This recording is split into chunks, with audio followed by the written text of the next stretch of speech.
ನಮಸ್ಕಾರ ಎಲ್ಲರಿಗೂ ಯಶಸ್ವಿ ಕನ್ನಡ ವಾಣಿ ಯೂಟ್ಯೂಬ್ ಚಾನಲ್ಗೆ ಸ್ವಾಗತ. Welcome everyone to Yashasvi Kannada Vani YouTube channel. ಇವತ್ತು ಏನು ಮಾಡ್ತಿದ್ದೀವಿ, today we are going to do the exercise for the ಬೀಸೋಕಲ್ಲಿನ ಪದ from 4th standard Savi Kannada text book. 4ನೇ ತರಗತಿಯ ಸವಿ ಕನ್ನಡ ಟೆಕ್ಸ್ಟ್ ಬುಕ್ಕಿನ ಬೀಸೋಕಲ್ಲಿನ ಪದ ಈ ಪಾಠದ ಅಭ್ಯಾಸವನ್ನು ಮಾಡ್ತಿದ್ದೀವಿ. And if you have not it watch the lesson of the video lesson for this ಬೀಸೋಕಲ್ಲಿನ ಪದ, I request you all to watch first the ಬೀಸೋಕಲ್ಲಿನ ಪದ, the poem first, then come to the exercise part. Okay na? So we'll start with the exercise. Before starting, I request you all to take out your textbook togoli, pencil togoli, eraser togoli, sit in a quiet place, and we'll start with the exercise of a beesokallina pada. Okay, so beesokallina pada is a Janapada Geethe. It's a folk song. We already know that. Beesokallu andre, you know, the lady which is she's in the picture, she's using that kallu is right, that is called as a beesokallu, where they do prepare the floor. It's not FLOOR, FLOUR. Okay na? So let's start with the practice. So first ಏನಿದೆ ಪದಗಳ ಅರ್ಥ. I missed the lesson. ಒಂದು ನಿಮಿಷ ಇರಿ. I got it. Sorry. ಪದಗಳ ಅರ್ಥ ಅಂದ್ರೆ meaning of the words. ಪಲ್ಲಕ್ಕಿ ಅಂದ್ರೆ ಇಟ್ಸ್ ಕೈಂಡ್ ಆಫ್ ಏನಂತಾರೆ, ಡೋಲಿ ತರ, ಡೋಲಿ. So where they carry the raja or rani. Usually earlier days ಅಲ್ಲಿ ಏನಾಗ್ತಿತ್ತು, there used to be 4 people. So 4 people ಬಂದು on their shoulders they used to carry the raja or rani or prince or princess ಎಲ್ಲ. They will be sitting inside that one. So there was ಏನಂದ್ರೆ ಹತ್ತಿರದಿಂದ ಕರ್ಕೊಂಡು ಹೋಗ್ಬೇಕಾದ್ರೆ they used to be covered that one. So ಅದಕ್ಕೆ they call as a pallakki. Then ಉದುರು ಅಂದರೆ to fall down. ಕುಕ್ಕೆ is a basket, the bamboo basket. ರಾಜಾನ್ನ ಅಂದರೆ ಇಟ್ಸ್ ಅ ವೆರಿ ಫ್ರಾಗ್ರೆನ್ಸ್ ಇರುವಂಥ ಒಂದು ಅಕ್ಕಿ, ರೈಸ್. ಸೊಸಿ ಅಂದರೆ ಡಾಟರ್ ಇನ್ ಲಾ, ಸೊಸೆ. Okay, let start. ಒಂದೊಂದು ವಾಕ್ಯದಲ್ಲಿ ಉತ್ತರ ಬರೆಯಿರಿ. Answer in one sentence. ಒಂದು ಪ್ಲಸ್ ಒಂದೊಂದು ವಾಕ್ಯದಲ್ಲಿ ಇನ್ ದ ಸೆಂಟೆನ್ಸ್ ಉತ್ತರ ಬರೆಯಿರಿ. Right the answer. ರಾಗಿ ಹೇಗೆ ಉದುರುತ್ತದೆ? How will the ragi fall down? Yes, you got the answer. ಬೀಸುವ ಕಲ್ಲಿನ ಹಿಡಿಗೂಟ, ದ ಹಿಡಿಗೂಟ ವಿಚ್ ಇಸ್ ದೇರ್ ಫಾರ್ ಬೀಸುಕಲ್ಲು, ಹಿಡಿದು, ದ ಒನ್ ಹೋಲ್ಡಿಂಗ್, ಯಾರನ್ನು ನೆನೆಯುತ್ತಾರೆ? whom she is remembering. ಸರಸ್ವತಿಗೆ ಸಿಟ್ಟು ಏಕೆ ಬಂತು? So why did the Saraswati got angry? ಸಿಟ್ಟು is angry, ಕೋಪ. Next one. 2-3 ವಾಕ್ಯಗಳಲ್ಲಿ ಉತ್ತರ ಬರೀರಿ. 2 is a 2, 3 is a 3. 2 to 3 sentences you have to write the answer. Okay. ಕಲ್ಲು ಕೊಟ್ಟಮ್ಮನನ್ನು ಏನೆಂದು ಹರಸುವಳು? So how did she bless? ಕಲ್ಲು ಕೊಟ್ಟಮ್ಮನನ್ನು ಹೌ ಡಿಡ್ ಶಿ ಬ್ಲೆಸ್? ಕಲ್ಲಮ್ಮ. Okay, how did she bless actually? So ಅದನ್ನ you have to write. So ಕಲ್ಲು ಕೊಟ್ಟಮ್ಮಂಗೆ ಎಲ್ಲಾನು ಬರಲಿ, ಲೆಟರ್ ಗೆಟ್ ಎವ್ರಿಥಿಂಗ್. ಒಂದು ನಿಮಿಷ ಇದೆ. ಓಕೆ, ಲಾಸ್ಟ್ ಲೈನ್ ಅಲ್ಲಿ ನೋಡಿ. ಕಲ್ಲು ಕೊಟ್ಟಮ್ಮಗೆ ಎಲ್ಲ ಭಾಗ್ಯಾನು ಬರಲಿ, ಪಲ್ಲಕ್ಕಿ ಮೇಲೆ ಮಗ ಬರಲಿ, ಆ ಮನೆಗೆ ಮಲ್ಲಿಗೆ ಮುಡಿಯುವ ಸೊಸೆ ಬರಲಿ. So whatever is there you can just write it down, but you should know how to put it down ಅಂತ. ಓಕೆನಾ? So since it is a ಜನಪದ ಗೀತೆ, I am helping you out with the answers ಮಕ್ಕಳ. ಓಕೆನಾ? So you can right ಕಲ್ಲು ಕೊಟ್ಟಮ್ಮಂಗೆ ಎಲ್ಲ ಭಾಗ್ಯವೂ ಬರಲಿ, ಪಲ್ಲಕ್ಕಿ ಮೇಲೆ ಮಗ ಬರಲಿ, ಆ ಮನೆಗೆ ಯು ಕ್ಯಾನ್ ಜಸ್ಟ್ ಆ್ಯಡ್ ಮತ್ತು ಆ ಮನೆಗೆ ಮಲ್ಲಿಗೆ ಮುಡಿಯುವ ಸೊಸೆ ಬರಲಿ. ಇನ್ಸ್ಟೆಡ್ ಆಫ್ ಅ ಸೊಸಿ, ರೈಟ್ ಸೊಸೆ. ಮಲ್ಲಿಗೆ ಮುಡಿಯುವ, the one who wears the mallige. I hope you have understood. ಎಲ್ಲ ಭಾಗ್ಯ, all the luck, let her get all kind of a luck. ಪಲ್ಲಕ್ಕಿ ಮೇಲೆ, on that pallakki let the son come, and also for their house let them get a daughter in law who wear a mallige hoovu ಅಂತ she will bless. Okay, next. ಸಿಟ್ಟುಗೊಂಡ ಸರಸ್ವತಿಯನ್ನು ಸಮಾಧಾನ ಮಾಡಿದ ಬಗೆ ಹೇಗೆ? So Saraswati, she has angry now, she got angry now. ಸಿಟ್ಟುಗೊಂಡ ಸರಸ್ವತಿ ಸಮಾಧಾನ ಮಾಡಿದ, ದ ಕನ್ವಿನ್ಸ್. ಸಮಾಧಾನ is a convince. How did she convince? ಬಗೆ is a way. How did she convince? So ಏನಿದೆ ಅಲ್ಲಿ? ಕಲ್ಲು ಬಿಟ್ಟೇನೆಂದು ಸಿಟ್ಟಾಕಿ ಸರಸ್ವತಿಯೇ. Why are you angry? Because I am leaving this kallu, I am leaving my job and going ಅಂತ. Why are you angry? ಕುಕ್ಕೆಯಲ್ಲಿ ರಾಗಿ ಬೆಳೆಯಲಿ, let the ragi grow in that kukke, in the basket, let the ragi get filled. ತಕ್ಕೊಂಡು ಬರ್ತೀನಿ, again I will bring it back, ರಾತ್ರಿಗೆ ಬರುತ್ತೀನಿ. So here you can mention ಸಿಟ್ಟುಗೊಂಡ ಸರಸ್ವತಿಯನ್ನು. ಸೊ ಶಿ ವಿಲ್ ಸೇ ಕುಕ್ಕೆಯಲ್ಲಿ ರಾಗಿ ಬೆಳೆಯಲಿ, let the ragi grow in the kukke, that means let the ragi get filled in my kukke. ಮತ್ತೆ ಅಗೇನ್ ರಾತ್ರಿಯಲ್ಲಿ ತೆಗೆದುಕೊಂಡು ಬರ್ತೀನಿ, I will bring again in the night ಅಂತ ಸಮಾಧಾನ ಮಾಡಿದಳು. That's how you have to write it down. Okay, next ಪದ್ಯದ ಮೊದಲಾರ್ಧ. ಪದ್ಯ ಇಸ್ ಅ ಪೋಯಮ್. ಮೊದಲಾರ್ಧ ಇಸ್ ದ ಫಸ್ಟ್ ಹಾಫ್. ಸಾಲಿಗೆ for the first half of the line, ಎರಡನೇ ಅರ್ಧ ಸಾಲನ್ನು, ದ ಸೆಕೆಂಡ್ ಹಾಫ್ ಲೈನ್ ಅನ್ನ ಹೊಂದಿಸಿ ಬರೆಯಿರಿ. ಹೊಂದಿಸಿ ಬರೆಯ is a match the following. So they have given half line in the A column, half line in the B column. Match ಮಾಡಬೇಕು ನೀವು. Okay, this one I leave it to you. Read the poem, answer ಮಾಡಿ. Okay, next ಮಾದರಿಯಂತೆ as given. ಕೊಟ್ಟಿರುವ ಪದಗಳಿಗೆ for the given words ಭಿನ್ನ ಅರ್ಥದಲ್ಲಿ, ಭಿನ್ನ ಅರ್ಥ ಅಂದರೆ ದ ಅನದರ್ ಮೀನಿಂಗ್, ಸ್ವಂತ ವಾಕ್ಯದಲ್ಲಿ ಬರೆಯಿರಿ. ಸ್ವಂತ ವಾಕ್ಯ is a one sentence. So here what happens makla, the word is same but the meanings are different. There will be different meaning. For example, I will give you one example here. So illi your first example enide gotta, atte. That is what they have given. Atte, she is also mother-in-law. Okay, and atte is, I can also say I cried. Nanu atte. Okay, so ಅದನ್ನು ಹೇಳ್ಬೋದು ನಾನು. Clear? So that's how. ಇಲ್ಲಿ first one ಏನಿದೆ, ತಂದೆ. ತಂದೆ one meaning is father. ನನ್ನ ತಂದೆಯ ಹೆಸರು you can write. One more ತಂದೆ ಇಸ್ ಐ ಬಾಟ್. ನಾನು ಚಾಕ್ಲೇಟ್ ತಂದೆ. I bought the chocolate.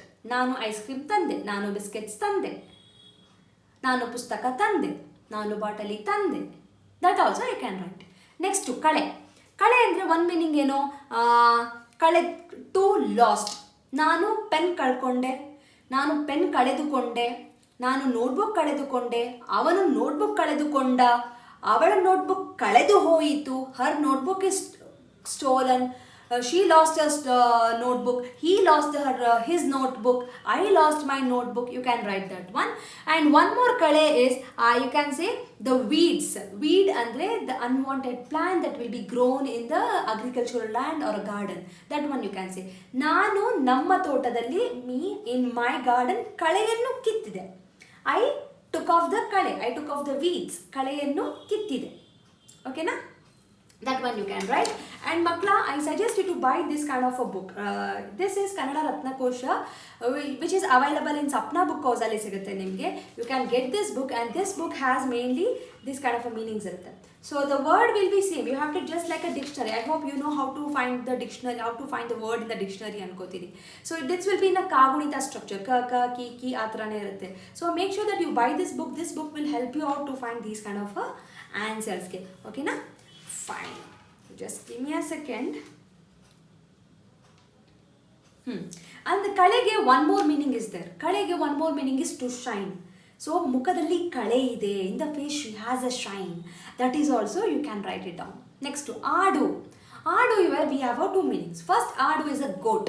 Namma maneyalli aadu ide. We have a goat in our house. Nanu aadu nodide. I saw the aadu. I saw the goat. Next, aadu is to play. Nanu aata aadide. Avanu aata aadida. Okay na? So this one is easy. Now you have to write down your own sentence makla. Do not copy my sentences. Okay? Next one. ಆಡು ಮಾತು ಮತ್ತು ಬರಹದ ಮಾತುವಿನ ನಡುವಿನ ವ್ಯತ್ಯಾಸ ಗಮನಿಸಿ. ಆಡು ಮಾತು is a spoken version. So if you observe the spoken version is ನಾನು ಚೆನ್ನಾಗಿದ್ದೀನಿ, ನೀನು ಚೆನ್ನಾಗಿದೆಯಾ, ಮಾಡ್ತೀನಿ, ಮಾಡಲ್ಲ. This is the spoken version.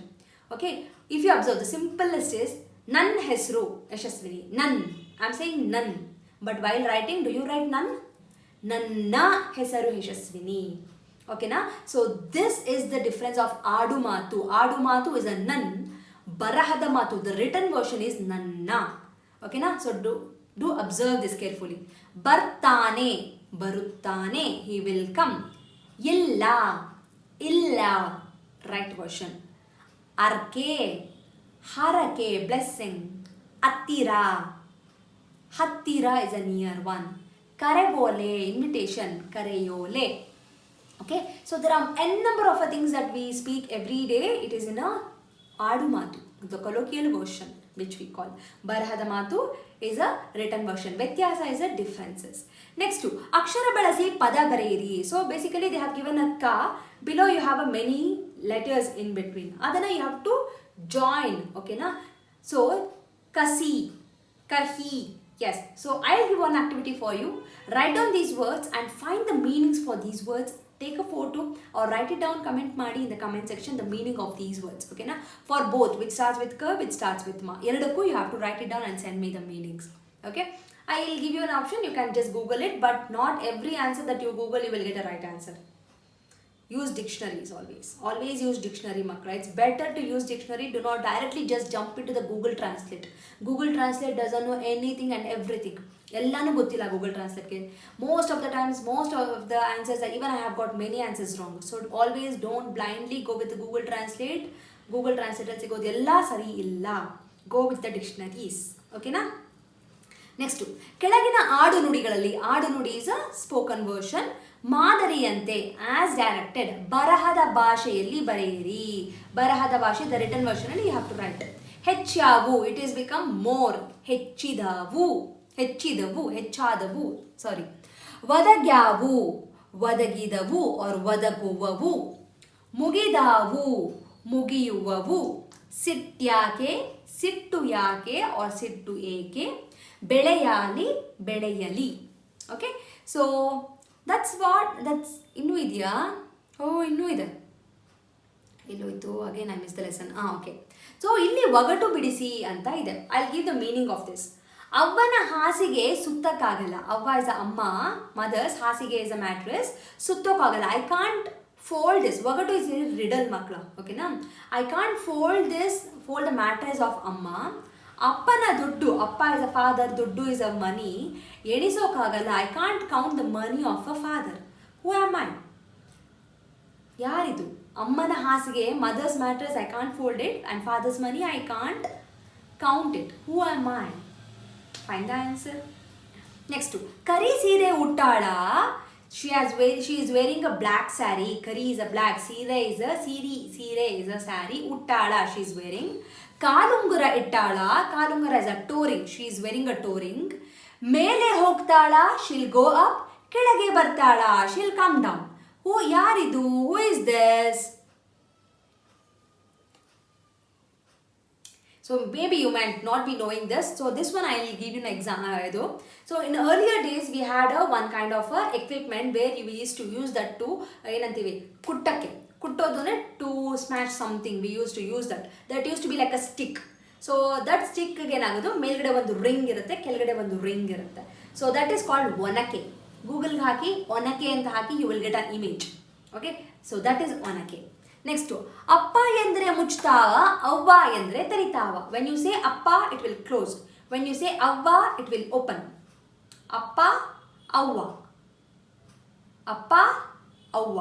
You got the answer. I gave you the answer here. So find ಮಾಡಿ ಹೇಳಿ what is the answer. Next, ಕೊಟ್ಟಿರುವ ಕತೆ ಓದಿ, ರೀಡ್ ದ ಕತೆ. ಇದಕ್ಕೆ ಸಂಬಂಧಿಸಿದ ಗಾದೆಗಳನ್ನು ಬರೆಯಿರಿ. You have to write the ಗಾದೆ which is related to this. So ಒಂದು ಊರಿನಲ್ಲಿ ಒಬ್ಬ ರೈತ ಇದ್ದ. In one place there was a ರೈತ, ದೇರ್ ವಾಸ್ ಅ ಫಾರ್ಮರ್. ಅವನಿಗೆ ಇಬ್ಬರು ಸೋಮಾರಿ ಮಕ್ಕಳು ಇದ್ದರು. He had a 2 lazy children. ಸೋಮಾರಿ ಇಸ್ ಅ ಲೇಜಿ. ಅನಾರೋಗ್ಯದಿಂದ, ಅನ್ಹೆಲ್ದಿ, ಬಿಕಾಸ್ ಆಫ್ ಇಲ್ನೆಸ್, ರೈತ ಹಾಸಿಗೆ ಹಿಡಿದ. ಈ ವಾಸ್ ಅ ಬೆಡ್ ರಿಡನ್. ಮಕ್ಕಳನ್ನು ಹತ್ತಿರ ಕರೆದು he called the children near. He told, ಮಕ್ಕಳೇ, ನಾನು ಸಂಪಾದಿಸಿದ ಸಂಪತ್ತನ್ನು ನಿಮಗಾಗಿ ಹೊಲದಲ್ಲಿ ಇಟ್ಟಿದ್ದೀನಿ. Whatever I have earned, right, that ಸಂಪಾದನೆ ಅರ್ನ್ಡ್, ಎಲ್ಲ ಸಂಪತ್ತನ್ನು, all the wealth I have kept in my ಹೊಲ, in my farm. I have put it inside the land.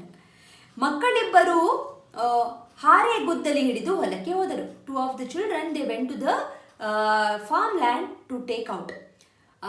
ಅಗೆದು ನಿಧಿಗಾಗಿ ಹುಡುಕಿದರು. ಅಗೆದು they digged a lot. They search for that ನಿಧಿ, the treasure. ನಿಧಿ ಸಿಗಲಿಲ್ಲ. ದೇ ಡಿಡ್ಂಟ್ ಗೆಟ್ ದ ನಿಧಿ. ಅದೇ ದಿನ, ದ ಸೇಮ್ ಡೇ, ಮಳೆ ಸುರಿಯಿತು. It rained heavily.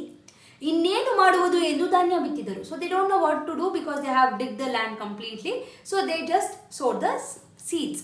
ಉತ್ತಮ ಬೆಳೆ ಬಂತು. They got a nice crop. ಕೈ ತುಂಬ ಹಣ ಸಂಪಾದಿಸಿದರು. They earned good money. ರೈತ ಮಕ್ಕಳನ್ನು ಕರೆದು, ರೈತ ಹಿ ಕಾಲ್ಡ್ ದ ಚಿಲ್ಡ್ರನ್, ಇದೇ ನಾನು ಹೊಲದಲ್ಲಿ ಊತಿಟ್ಟ ಸಂಪತ್ತು. This is the wealth that I had hidden in my field ಅಂತ ರೈತ will tell. So here is a story. Now we have you have to write a ಗಾದೆ ವಿಚ್ ಇಸ್ ಬೀನ್ ಏನಂತಾರೆ evident to this. So this one I can also say, ಕೈ ಕೆಸರಾದರೆ ಬಾಯಿ ಮೊಸರು. So if you work hard, you can eat curd anta. Kai is a hand, kesaru is a mud. Kai kesaradre, if your hands get dirt, only then you will get a good food. Bayi is a mouth, mosaru. This gade, it can be apted for this one. Okay na? Next one. Okay, next one is I am leaving this gade matu makla. I'll leave that one. Next, I'll directly come to the ಕೆಳಗಿನ ಆಡುನುಡಿಗಳನ್ನು ಓದಿ ಬರೆಯಿರಿ. You have to read and you have to write it down. That's it. Okay, so here we finish this exercise part of a medu matu. Okay na? So please make sure that you understand this. It's a little bit lengthy exercise ide. I hope it's comfortable nan ಮಾಡಿರೋದು. If you still have any questions, please do let me know. Comment section alli mention ಮಾಡಿ or write a mail to yashaswikannadavaani@gmail.com. Share this video with your friends who are struggling to understand this lesson, and please do check out the playlist for 4th standard Savi Kannada textbook. Thank you so much. ಮತ್ತೆ ಸಿಗ್ತೀನಿ. ನಮಸ್ಕಾರ, ಧನ್ಯವಾದ. From Yashaswi Kannadavaani, there are many e-books that is being launched, even for children as well as adults. So for adults, the Spoken Kannada ebook part 1 is being launched, and the link for this is mentioned in the description box. Please go check it out the description box and purchase the book. The one specialty thing of this book is in a colloquial version, and this is the one and only book and the first book which is available in the market which is in a colloquial version, just not in a written version. Make use of this book, along with also follow my Instagram page to get the Spoken Kannada lessons for the adults. I hope this will be very useful for you, and the book is in a very affordable price. And for children, there are storybook level 1, level 2, vocabulary book, and the tense book is been there. Please make use of these ebooks. Again, link for all these books is been mentioned in the description box. Please go check out the description box and make use of these books. These books will help your children to make the sentence structures in a proper way, improves their language fluency, improves their vocabulary in a language, and actually it will bring too much of interest to them in Kannada learning. So make use of these books for your children. And there are workshops which is available in the YouTube itself in a playlist named Workshop 1 and Workshop 2.